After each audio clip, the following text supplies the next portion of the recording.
Hey everyone, welcome to Psychology with my wife. I'm the wife. And I'm the psychology student. Welcome to episode 12. Nice. Woohoo. I was just thinking today I was getting a little ahead of myself, but I want to get to that 20 episodes. 20 episodes in, that will be crazy. Actually, A lot of content. Yeah, 26, because that'll be half a year. Wow. That'll be actually the party celebration. Mm-hmm. Okay, well, we're well on our way to get there. Mm-hmm. Yay. So if you are watching this on YouTube, which you definitely should be checking us out there for our videos, I have a little bit of a change in our background today. If you'll notice, I have these beautiful flowers behind us. Well, dried florals. These were my bouquet for our wedding. I'm going to see if I can lift this. It's pretty heavy.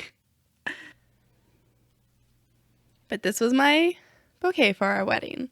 And it is so incredibly beautiful. And that is a big tip I would give to brides. If you like the dried floral look, definitely go for it for your bouquet, because then you can keep it for I don't know how long. I'm hoping a very long time. I suppose if at some point the bouquet starts to not look as good, then I can always get them made into an art piece or something still, like a lot of people do with their bouquets. So, and then we have this great container that they can sit in. And it is now a beautiful piece of our home decor. And we have this now because Julian's parents came to visit us, and they brought them all the way from Alberta in their car in a huge box to make sure they got here safely. So I really appreciated that. Yes, they brought a few things with them because we obviously can't bring them all on the plane.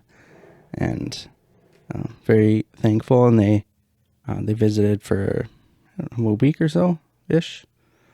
Yeah, just over a week, I think. They left for a bit, went to go see my great aunt in Nicolette.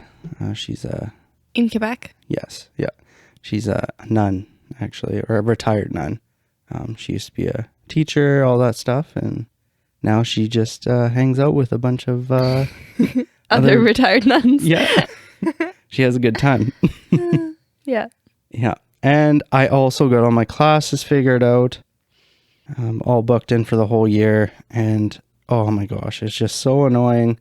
I try to go the very first day to make sure I get in all my classes. The online system doesn't register my transfer courses, and I have to email them every single time. So I actually just went to the campus, got lost, but figured my way into the psychology department and just talked to them there, and then they did it all for me. It was so much better. Mm-hmm. So I'm going to be doing that in the future.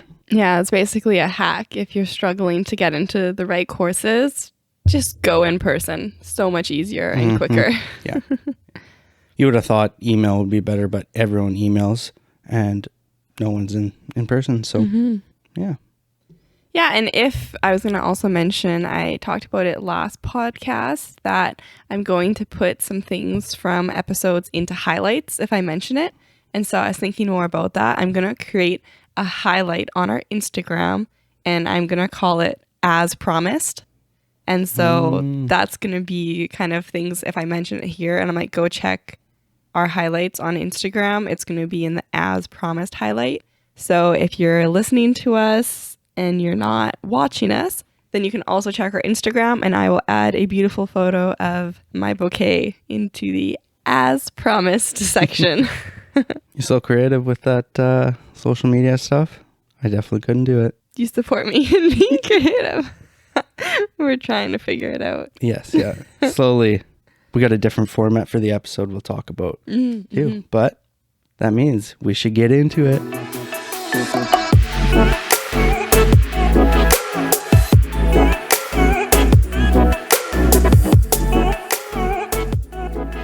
All right. So today's episode, we're going to talk about apophenia. What is that? Well, I know from my brief looking into it, it's about seeing like different patterns. Yes. Yeah. patterns in a bunch of different things. There's a bunch of subcategories of it. Basically, seeing faces in random objects is a big one. And that was called Pareidolia? Pareidolia. Pareidolia. Mm-hmm. So that's kind of like if someone sees a cloud and they think the cloud looks like a dog or something else. Okay.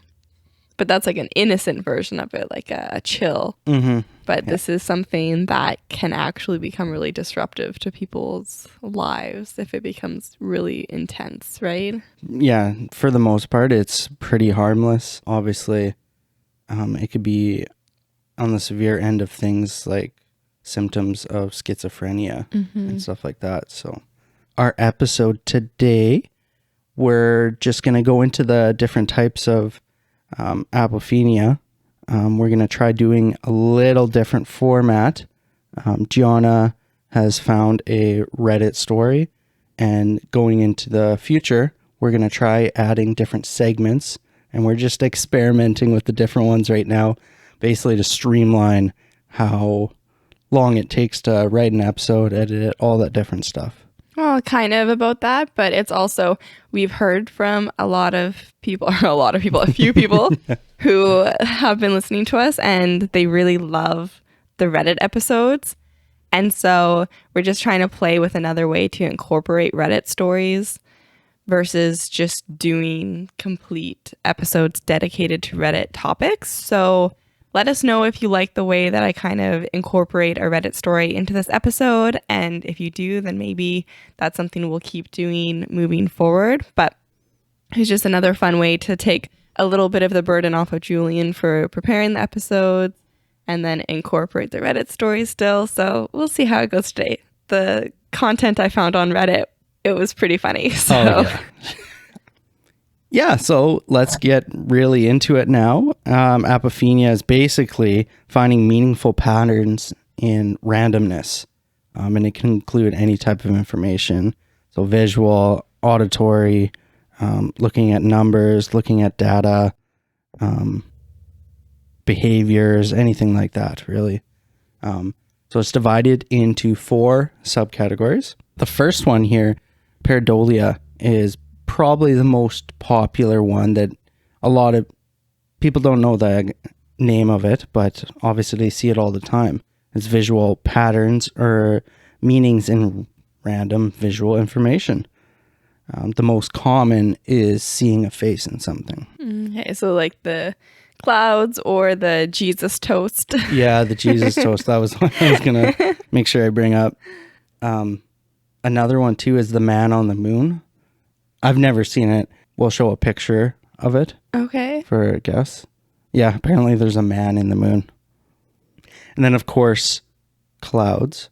So in clouds, though, there's actually, impractical jokers, right? No. No? No. Oh my gosh. I thought I just added it. I was like, oh, she knows what it is. No. Impractical jokers. So it's these 4 friends. And they basically do jokes, but they decide on a certain joke that they have to do. And there's like, say, they have to get a number of people to say something. Okay. And they all have to do the same thing. And then whoever loses the challenge, gets the least amount of people to say something, has to do a challenge. And it's usually something extremely embarrassing. Is this actually a really well-known group? Yes, it's on TV and stuff. Okay. It's so funny, actually. I think it's on Netflix. Oh, well, okay. I guess we'll see if anyone out there is in the same boat as me and had never heard of the Impractical Jokesters. Then let me know I have your support.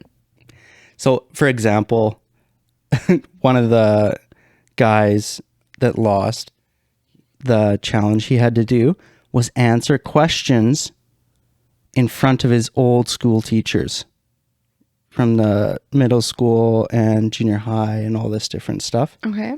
But they were very embarrassing questions like, what did you think of this teacher and stuff like that right in front of them.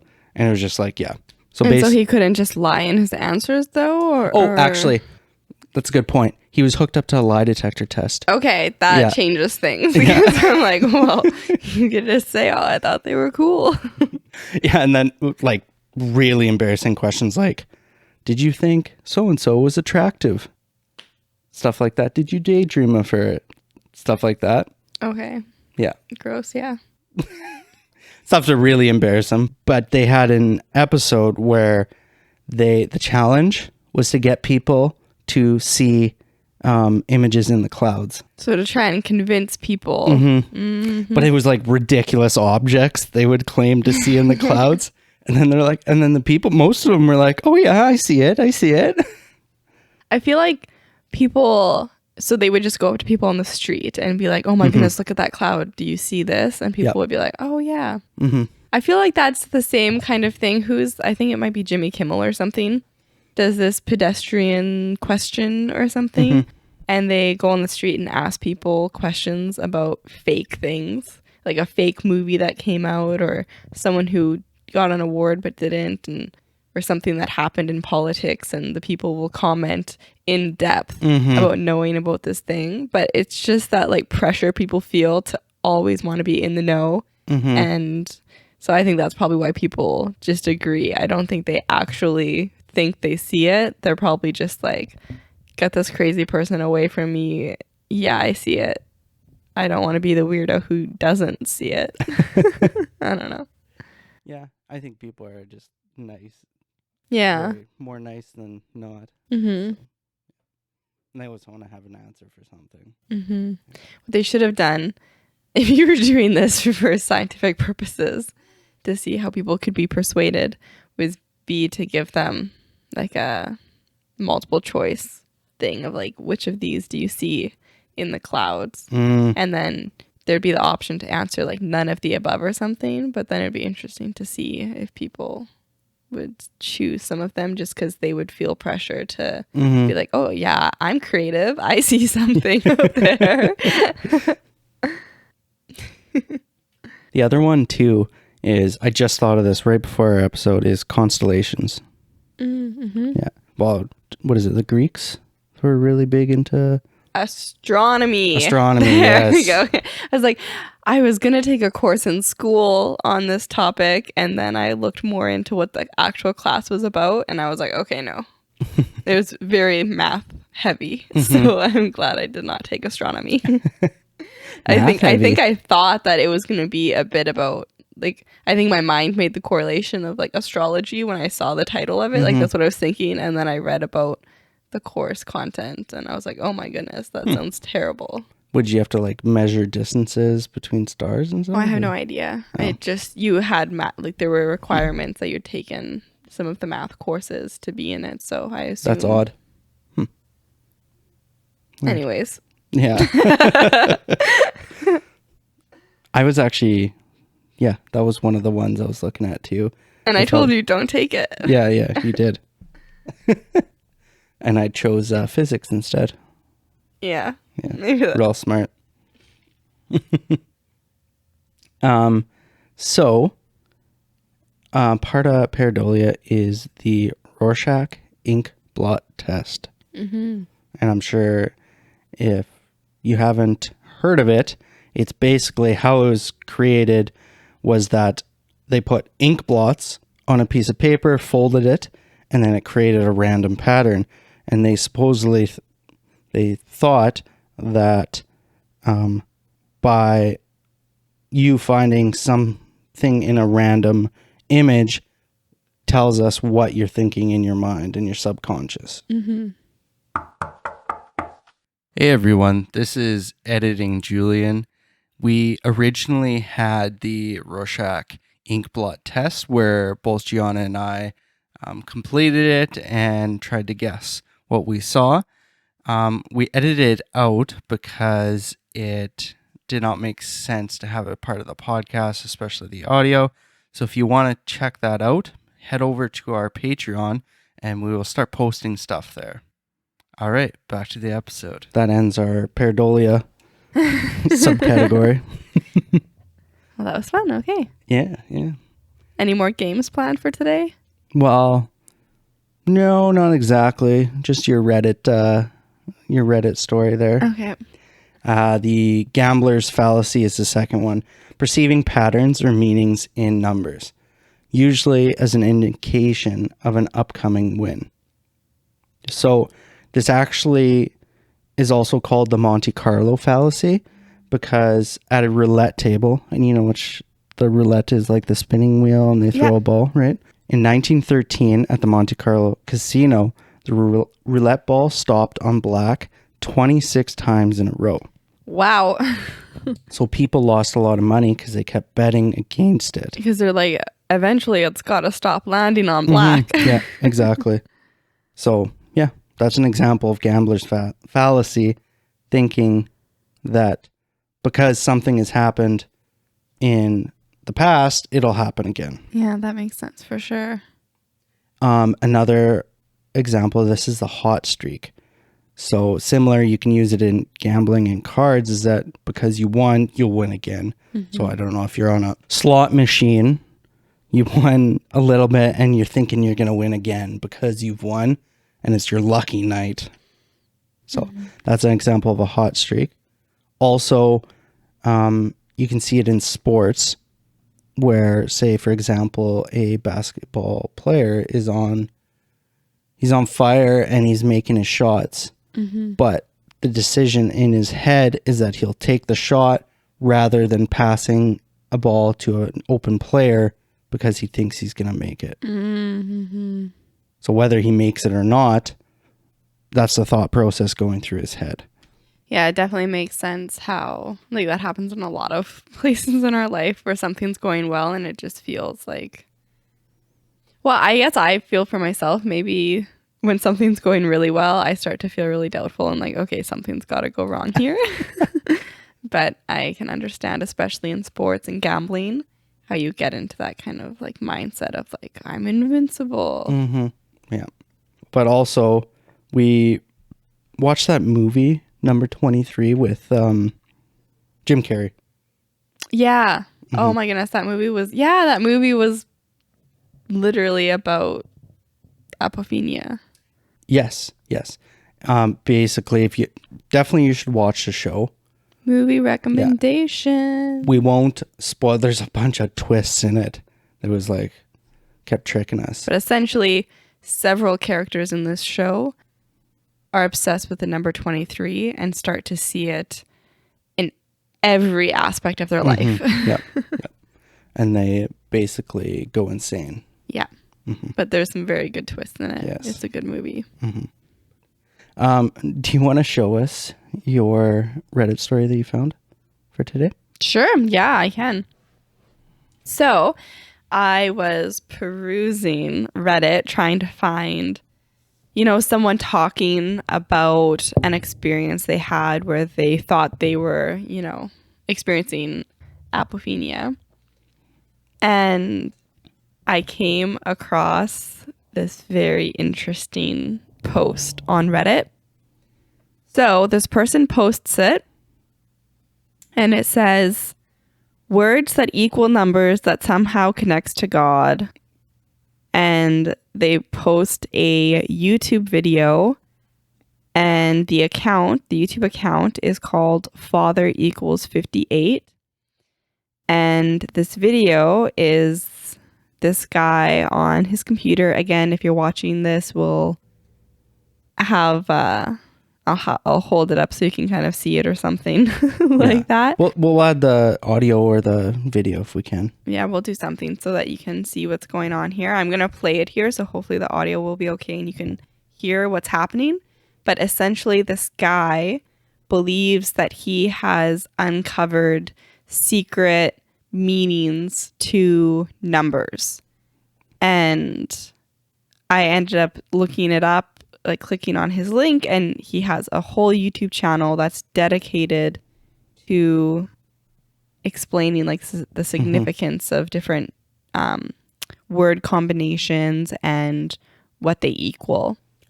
And so he's not just like trying to make fun of in a single video, right? Basically. Yeah. It wasn't just a one-off video. This guy's had this YouTube account active for like a decade. And the most recent video he posted was a year ago, though. And so, one thing that we want to comment, of course, is that this video is very interesting and, funny. But obviously, we do want to mention the fact that, this person is potentially undergoing something, some traumatic or yeah, psychosis that's making them, believe they're seeing these connections in the words. And so we just want to make sure that people are respectful. The comments on his YouTube channel, they're all turned off and stuff. So I'm not concerned about someone going there and saying anything rude. But before you play that, I just want to note something, that he hasn't posted a video in a year, but maybe it's to do with COVID-19. Number 19. What does that mean? Oh, babe. Okay. Anyways, I'm gonna play the video. So this is just him explaining what some of these numbers or words mean. Maybe. So yes, P equals God equals I am plus 3, and Poo equals 46 equals double I am perfectly. Okay, so that's who owns the words and who created our bodies to do these things. And these words are being spoken by people all over the universe day and night for the glory of the great I am. Equals 26 equals I am plus 3 equals God. Okay. So 46 is a double of 23, tidally in 3 letters in the word poo, and P equals 26 equals God equals I am plus 3. Okay, and we even call this the number 1. So this video, it's over 10 minutes long, and what's interesting about it is that most of the words he's discussing all equal I am plus or times a different number. And so I'm just going to skip ahead. And all of the words he's talking about in this video are about things to do with the washroom. So pee, poo, toilet, excrete, excrement, washroom. Letters.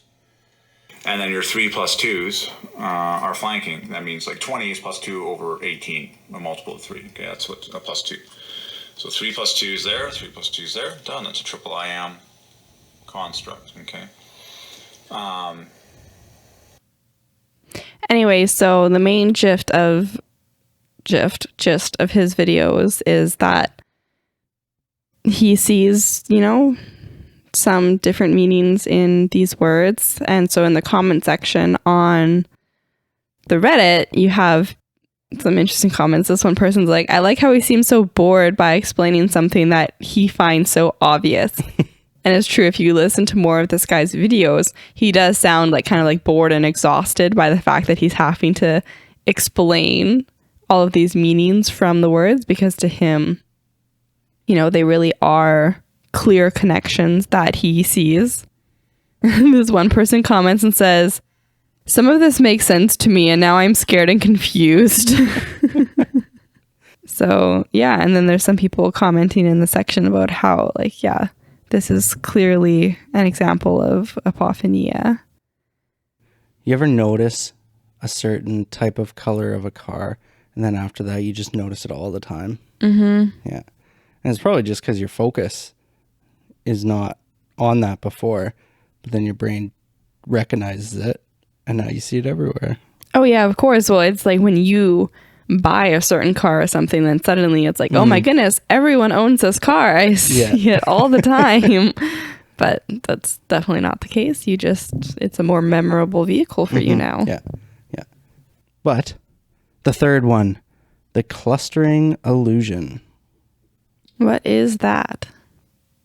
Basically, when a person looks at large amounts of data, humans tend to see patterns or data even when it's entirely random. It's caused by the inability to predict the amount of randomness in a chart or set of data. Basically, what's that saying that causation is not...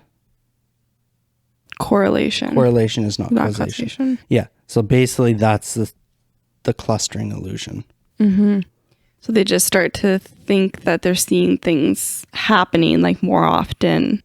Would this also relate to when people think they're seeing a certain number a lot of the time. Like another Reddit story I found that I chose to show this other one, but it was a lot of people talking about how they see like 11:11 following them. Like every time they wake up, it's 11:11 at night or in the morning, or someone calls them, it's 11:11, or, you know, that kind of thing where they're seeing these number patterns all the time. Yeah, I would say. Or they'll look at a license plate and like there'll be an 11:11 in the license plate, or an address of somewhere they're going to, and it's just like everywhere. I guess that it also makes sense with the color of the cars too, because say you have a car that's red and you have a car that's red, and you see that red car, no big deal. Then you see a gray car. So you only look at 2 vehicles, not significant. Then when you look over, say, 100 vehicles, you're only going to recognize the ones that are red, and it seems significant. The last one is the confirmation bias. It's basically testing a hypothesis under the assumption that it is true. So using positive affirmations and indicators and disregarding the negative and contrary information to what is believed. So this manifests itself in a bunch of different ways in our lives. One of the cultural ways, I think, is in stereotypes. Basically how stereotypes work is that there is this certain belief of a certain type of people that belong to a certain group, and they have these stereotypes that they act a certain way, they're all the same and stuff. So then when you see it, you're like, oh, that is true. And then it confirms your bias even more. Whereas, like, obviously, you know that that's not true. Yeah. Well, that's really a similar idea as, you know, when people get into an echo chamber, it's because they're constantly seeking out information that confirms their biases, literally. Yeah. Which is why it's problematic when people constantly listen to or read the same news sources, follow people on social media who only have the same specific perspectives as they do. Which is, that makes me think of something interesting that I think happens with echo chambers and potentially confirmation bias, is that you'll occasionally get people who will try to suggest that, oh no, I'm not in an echo chamber, I don't have confirmation bias, I actively seek out information that goes, you know, from a different perspective and stuff. But the problem is these people who are seeking out information supposedly with a different perspective, they're not seeking the information out with an open mind or with any desire at all for the information to be convincing or to validate a different opinion. Yeah, they don't try to actually make it make sense. Yeah, they just go into the situation and they'll like listen to someone on YouTube or a news story, and they'll just be like, oh, they're so stupid. Oh my goodness, how can they be in such an echo chamber of their own and believe this? Where it's like, if people could actually just go with an open mind and listen to people, most people make sense to some degree of what they're saying. And so the fact that a lot of people do get into those echo chambers, it's like, holy smokes.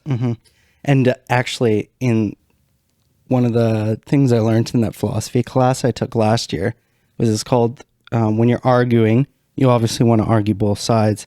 But what some philosophers do is they call it throwing them an olive branch, and then basically just means like giving them an argument for the other side. But what they'll do is they'll give a very non-convincing argument, and a lot of people that believe their point of view will be like, oh, makes even more sense then. This is such a bad explanation of why it happens. So that definitely, it's basically along the lines of what you're saying. And obviously, I'm interested if anyone listening thinks they've experienced having a confirmation bias before. Like recognized themselves? Yeah, like recognized either in themselves or someone else. I'd love to hear. Let us know in the comments on YouTube or somewhere on our social media. But I'd be really interested to know if people have, recognized in themselves that they've had a confirmation bias for something specific, and if they recognize that, what did they do then to try and address it? Or if you've noticed someone else in your life has a confirmation bias or is living in a bit of an echo chamber, what have you done to try and make them aware of that and try to introduce information contrary to what they are typically believing at that point in time? Because those are difficult relationships to try to maneuver when maybe you recognize someone else is in that position, or someone recognizes you are in it, or yourself's in it, and how to kind of work your way through that. I think being within academia, that's something that I've had to, check myself for as well. It's really easy when you're writing a paper on something and you have a unique thought to yourself of, oh, this explanation would make sense. I wonder if anyone else has thought this. So then you start Googling keywords to try and find if anyone has written about this topic before in agreement with what you're trying to suggest. But then it's like, when you're doing that, you need to also do the opposite. And you need to try and find papers of people who disagree with the idea that you're trying to suggest, because it's pretty easy usually to find someone else online that agrees with what you're saying. But if you only did that and then just, cited these people in your paper who agree with you and didn't recognize that there is a differing perspective out there and cite those people as well, then you would be doing a disservice to anyone potentially reading your work. And that's the scientific process is how you stop confirmation bias. One of the ways is because no matter what, you have what both sides agree on is that the scientific evidence rules. So it doesn't matter your opinion, obviously. What you can confirm is what you can believe, I guess. I don't know what I'm saying. Trust. I don't know. Yeah, trust is probably a better word. Yeah. Another big one too is the confirmation bias is listening to your.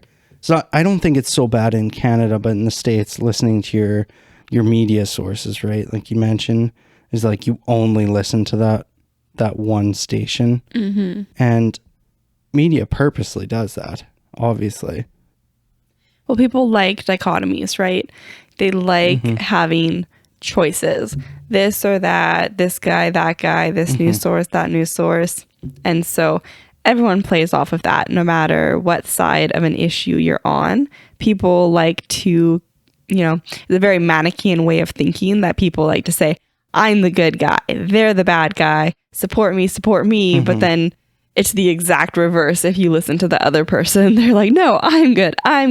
They're not good. Their perspective is wrong. What we're doing is true and value-based. And, the people are like, oh, well, what we're doing is true and science-based. And, so it's definitely very dichotomous and Manichaean ways of thinking when people are, forced to make decisions about their beliefs and where their values stand. There's not, maybe a little bit more now, people are trying to create more of a spectrum of where you can land with your beliefs and stuff, but historically at least it's been very dichotomous. Well, it's really bad when I get annoyed with this, is like people create these labels for certain types of people, and that's half the problem, is that you're labeled as, say, according to your political party. Then all of a sudden, all these attributes that someone says that is also a person in that party. Now, without question, you just like, oh, you believe that too then, right? Whereas, like you were saying, the dichotomous thinking, yeah, never in history has it been one or the other. And what it seems like in society right now is that you have to choose one or the other. And it really is it's black and white thinking, and it's not good. And it's, again, that's why there's a lot of echo chambers right now, is because of that. Which is hopefully why our space on the podcast can be non-dichotomous. Everyone is welcome. Yes. Talking about opinions and stuff freely is how you evolved from the confirmation bias. Yeah. Julian was actually just a guest on another podcast called 34 Questions. And that podcast is basically about strangers having really deep conversations with one another. And so I don't know if you want to tell people a little bit about that, but it kind of fits into this idea of like taking two people who know nothing about each other and throwing them in, spinning a wheel and having them have these deep discussions on random questions and showing, I think that's a good example of that. There doesn't need to be this kind of like dichotomous Manichean way of thinking that two strangers can come together. And you guys found commonality on a lot of different topics and had so much fun talking to each other. Yeah, and that's the thing too, is not being scared of what someone else is going to think of you. And that's also a problem right now, is that even we talked about it in school too, in the classrooms. It's like this classroom right now is what the professor says, like, I don't care what your opinion is. I want you to voice it, and then we're going to talk about it. Like, don't be afraid because someone else says something that you're going to get made fun of or whatever for having that opinion. Although you might. Maybe. The professor can say that, but yeah, but other people might still judge you for it. Sometimes maybe sometimes people deserve to be judged for what they say, though. I agree, but if you can form a good reason and argument for your thoughts, you can't really make fun of it. You can disagree, which people often like are offended because they believe something else, but if you really want to like not have that confirmation bias and all this stuff, you got to be realizing that, and try to understand that opinion. Yeah.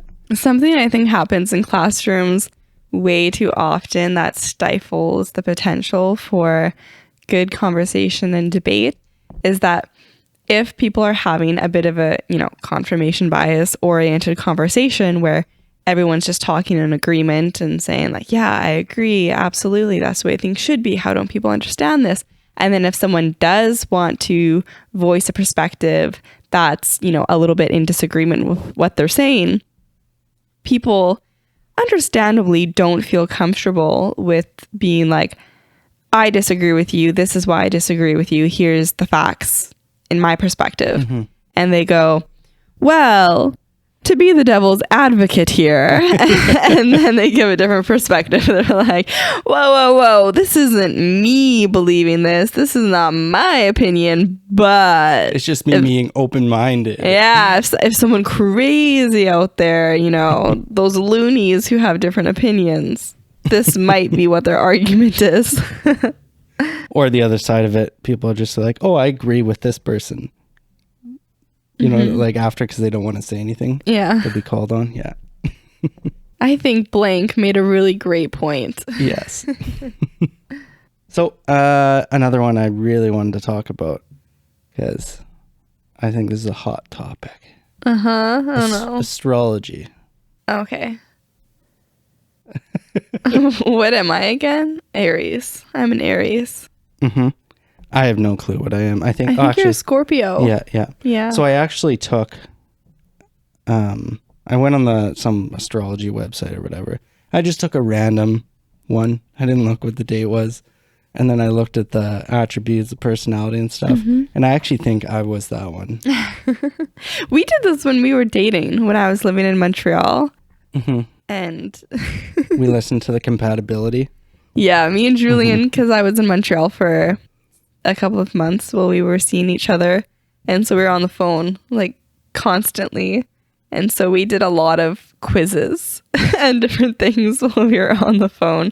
And I know we definitely did a couple of astrology quizzes on our own, and then also ones about like our compatibility with each other. I don't think we're supposed to be that compatible. I can't remember, but no. And the problem with astrology though is that it credits everything to the stars when there's obviously other outside factors that nurture your personality. To me, it's a little ridiculous. Each one is like generalized behaviors and personalities that pretty much everyone has. And then people see it and they're like, you know what? I do have this. And then they'll see it more often. And then people use that to form their personality, I guess. Yeah, I can definitely see that. It's like people pick and choose elements of an astrology sign.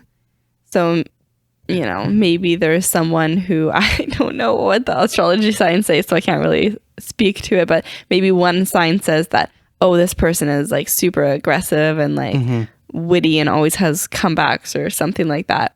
So then you see one person who has that astrology sign who exhibits that behavior. And so they're like, oh, there's such a Libra. Oh my goodness, right? When it's like, well, how many Libras are out there who don't exhibit those kinds of behaviors, right? Like there's only 12, right? Because it's one for every month or something like that. So there's like what, 12-ish, if that's the correct way. There's like 12-ish different signs. So it's like, really, you're gonna break down all of the human race to 12 different personality types? Honestly, or whatever? there is that other important factor too. If you don't believe in astrology, then you're not going to exhibit those behaviors, even though you're a Taurus or whatever the heck they're named. Oh, is that a thing? Yeah. Huh? You have to, once you are involved in the astrology and you read astrology, then you are that person. But before that, you'll be a completely different person. Are you just being like sarcastic? Julian's just like deadpan looking at me right now, and I can't tell if he's just being funny. Yes, I'm being funny. Okay. You don't need astrology to awaken your personality. Yes, yeah. That's what I'm saying. It's like you're involved in this like special cult. I do know some people. Our friend Sari, she's very into astrology stuff. So she knows quite a bit about it. We should have, if I knew we were talking about astrology, I would have made her my phone a friend for the episode and gave her a call. She could have filled us in on some of the important deets. Yeah.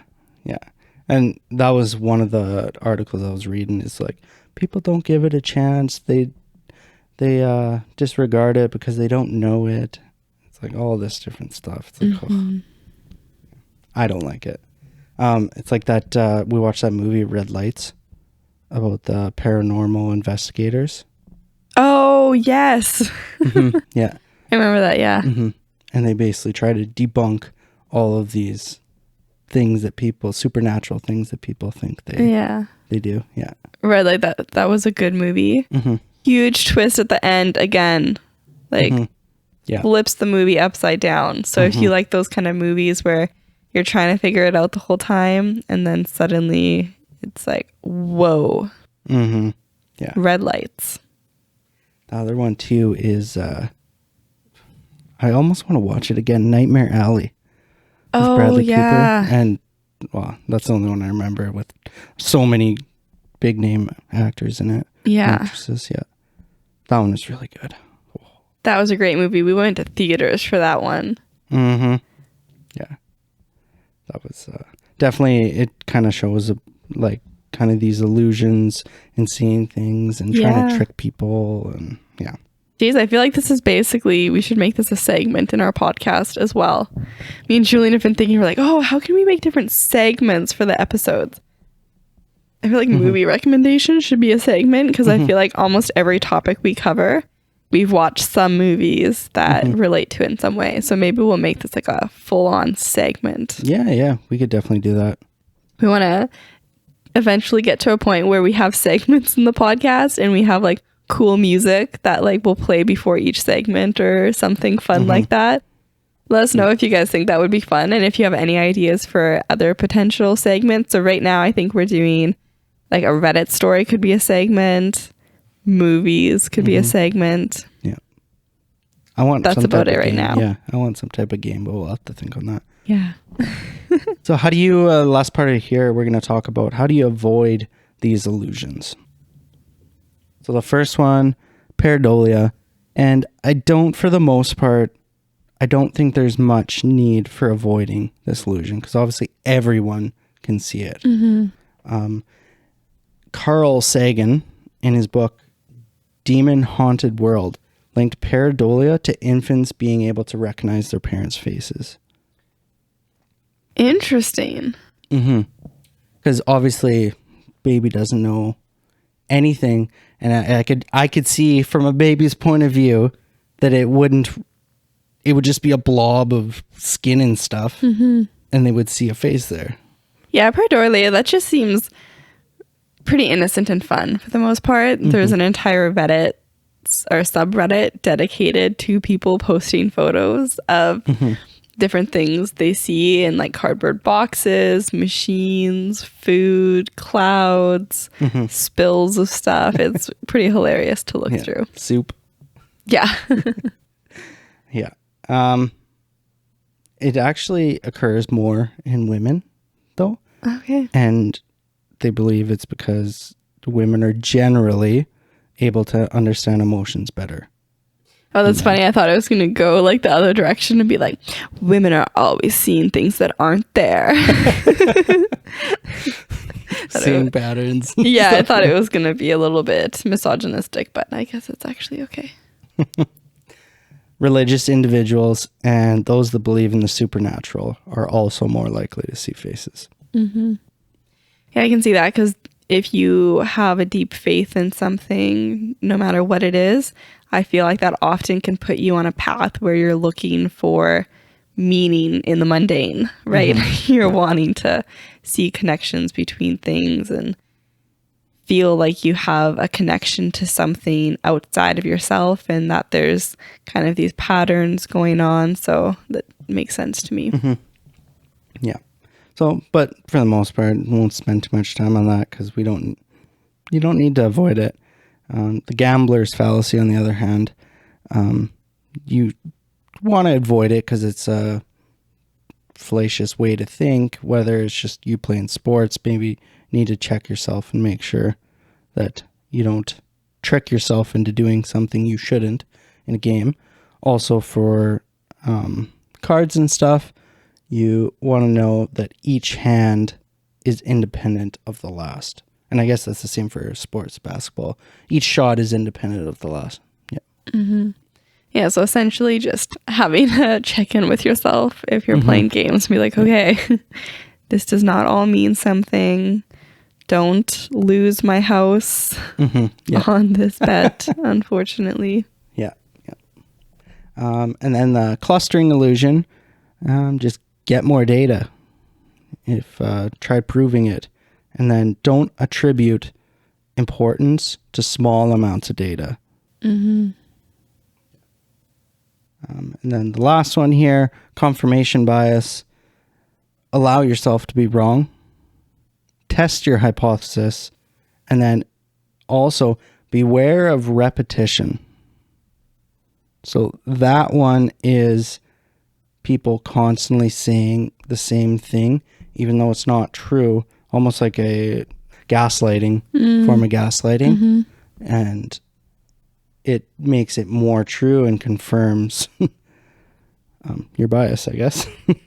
Yeah, it sounds like to me for a lot of these different things, ways to potentially avoid them or minimize any possible negative impacts from them is just to have good communication with the people around you, right? Because I'm just assuming that a lot of people, if they experience some of these things at a, kind of in a dangerous way where it's starting to negatively impact their life, maybe they're not having conversations with people about it. And so they're just keeping it all in their mind about these things they think is happening. And so that makes it build worse. Whereas, if one of us started to notice something, we would probably just talk with the other person about it and be like, hey, I feel like I've been seeing this a lot. And then we could have a conversation and hopefully rationalize, well, what other things have you been seeing? Like, are you focusing on this and stuff? So I think for many things to do with our mental wellness, having good communication with those around us is helpful. Listen to learn rather than listen to respond. Oh, I like that. Listen to learn. Don't listen to respond. Yes. And in general, apophenia, learn to recognize your biases, analyze your assumptions, and basically be a healthy skeptic. I like it. But that's all we got for today. Okay. Yeah. If you have any topics you want us to cover, let us know over DM, especially on Instagram. That's probably your most active social media, Facebook or email. Yeah. Yeah, let us know if you liked the structure today. If you, well, we didn't really structure it too much, but if you like the idea of doing the subreddits in each episode and maybe doing a movie section for each one as well, we would love to know if you guys like that. And this, most episodes come out every Tuesday. We did not post last week because I was sick. Shocker. I swear I'm like always sick. I have a terrible immune system, unfortunately. But this episode will obviously be coming out when you listen to it. But hopefully we'll be back on track to posting every Tuesday. Yeah. And if you like our podcast, leave a rating on whatever platform you're listening to. It'll really help us. Kind of gives us some credibility. Yes, please. If anyone feels like they would like to leave us a review or something, it also is really nice to read a review with comments. We got another review that had a really nice comment attached from our friend Ashley, who we know has been listening to the podcast since the very beginning. So thank you so much, Ashley, for supporting the podcast. And we also have a few episodes coming up that people have requested topics for. So look forward to those. And yeah. Yeah. But see ya. Bye.